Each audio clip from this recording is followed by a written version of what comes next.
المرسلين. وقال الله تعالى في كتابه العزيز: لقد كان لكم في رسول الله أسوة حسنة. گویا کہ مسلمانان عالم کی کامیابی کے لیے نبی کریم صلی اللہ علیہ وآلہ وسلم کا اسوہ بہترین نمونہ.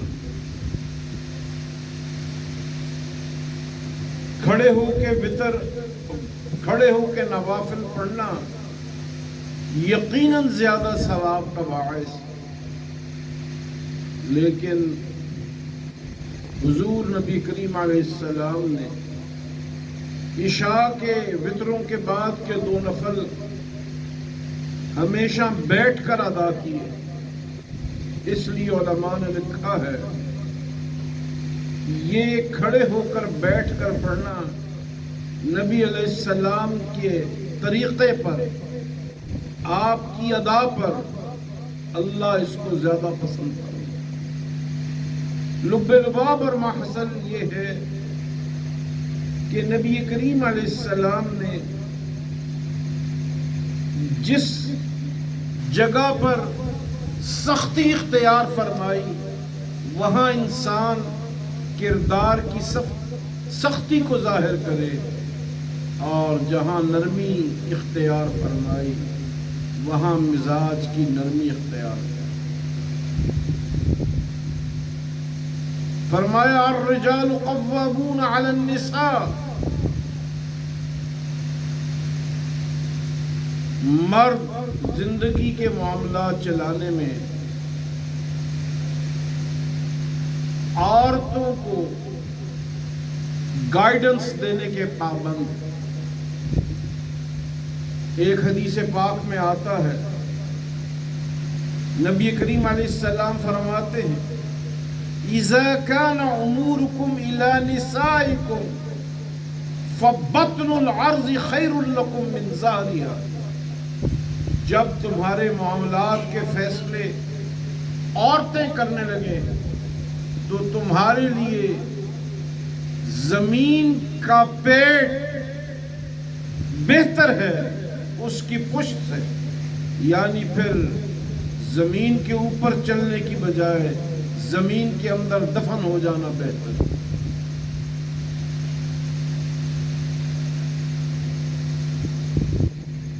اصل بات سمجھنے کی یہ ہے کہ زندگی کے معاملات میں مرد اور عورت کا تعلق ایک مثالی تعلق، لیکن یہ سمجھنا کہ یہ دونوں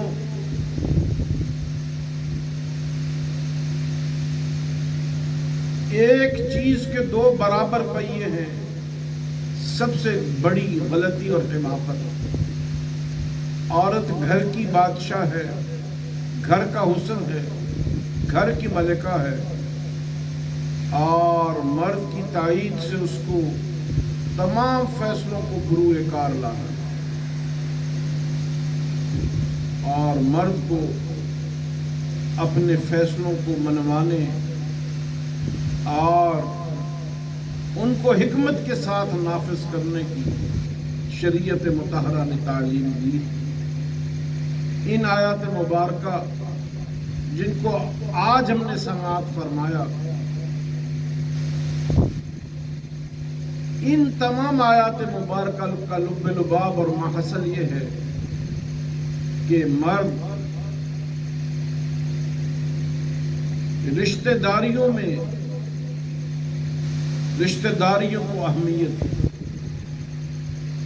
رشتہ داریاں زبردستی سے نہیں نبھتی، رشتہ داریاں حکمت، رعنائی اور ذمہ داری سے پوری ہوتی. رشتہ داریوں کو اس خوبصورت انداز سے پیش کرنا یہ مرد کا کام ہے. اس لیے کہ مرد کو اللہ نے یہ صلاحیت دی ہے کہ وہ لوگوں کی غلطیوں کو معاف کر سکتا ہے. مرد کا ظرف بڑا ہوتا ہے، اور اگر ہر بدلہ انسان ہر رشتہ دار کی کوتاہیوں کا ازالہ دنیا میں کرنے لگ جائے تو ہم ایمان سے خالی ہو جائیں. ہم ہر رکعت میں یہ اعادہ کرتے ہیں اس بات کا کہ مالک یوم الدین، اے اللہ تو بدلے کے دن کا مالک ہے. اس لیے دنیا میں کسی کی زیادتی کا بدلہ پورا نہیں ہو سکتا. وہ حق بحقدار رسید اللہ قیامت کو فرمائے. اس دنیا میں تو بس گزارا کرنا، اور گزارا کرنے میں انسان اگر ظالم کی بجائے مظلوم بن جائے اور رشتہ داری نبھانے میں کسر کھا جائے تو یہ کامیابی کا سودا ہے.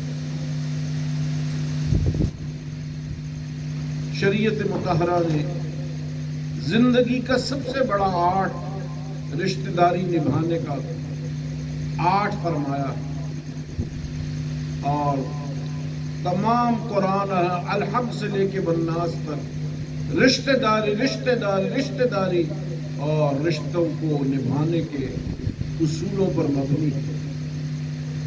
اس لیے کسی سے بدلہ لینا اور کسی سے ناراض ہو جانا، ان کو جہالت کی تعبیرات فرمایا گیا ہے. بس دوسرے کا قصور معاف کر دے، اس لیے کہ جو قصور آپ سے ہوا ہے ہو سکتا ہے اس نے دوسروں کا دل زیادہ دکھایا. دوسروں کی محبت، دوسروں کو معاف کر دینا اور دوسروں کی بڑی سے بڑی غلطی کو چھوٹی غلطی سمجھنا، یہی کامیابی کا اصول. نبی کریم علیہ السلام فرماتے ہیں کہ اگر تم اپنے کسی بھائی کو کسی گناہ اور کسی غلطی میں مبتلا دیکھو تو اپنا منہ پھیر لو. اپنے آپ سے کہو کہ یہ فلاں ہو ہی نہیں سکتا، اس سے یہ غلطی ہو ہی نہیں سکتی. اپنے آپ کو جھٹلاؤ، اس لیے کہ مارجن دینا، گنجائش دینا، دوسرے کو معاف کر دینا، دوسرے کی غلطیوں کو بھلا دینا، یہی کامیاب اقوام کا اصول ہے. اور صحابہ کرام علیہ السلام انہی اصولوں کی بنیاد پر دنیا کی تمام اقوام سے آگے نکل گئے.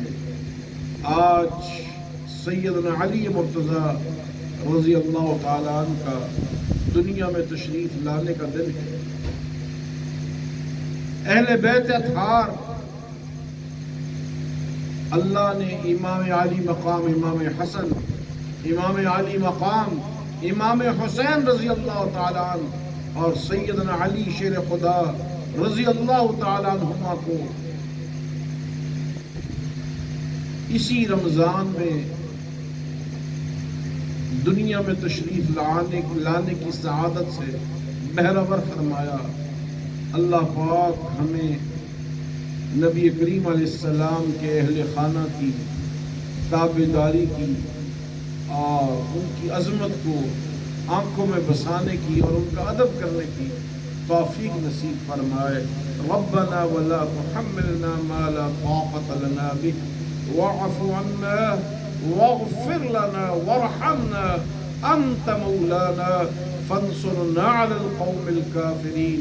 اللہ تعالی ہم میں سے ہر بڑے کو چھوٹے کا ادب اور ہر چھوٹے کو بڑوں کا ادب کرنے کی توفیق نصیب فرمائے.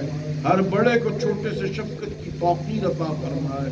ربنا ولا تحملنا ما لا طاقة لنا به واعف عنا واغفر لنا وارحمنا انت مولانا فانصرنا على القوم الكافرين. وصلى الله تعالى على خير خلقه محمد وآله وصحبه اجمعين برحمتك يا ارحم